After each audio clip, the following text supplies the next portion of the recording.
نهایت این فرصت فرا رسید.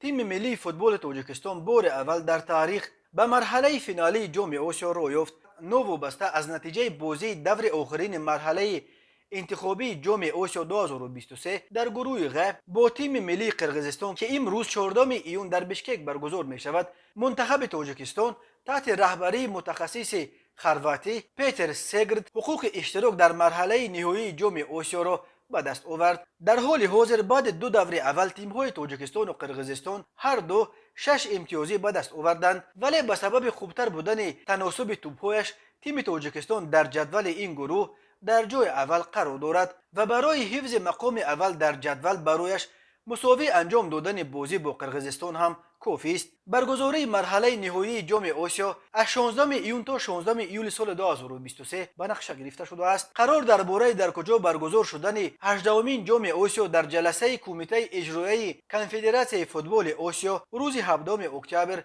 قبول می شود. تمام مخلصان فوتبال تاجیک را به مناسبت برآمدن تیم ملی تاجیکستان به مرحله نهایی جام آسیا 2023 تبریک میگوییم.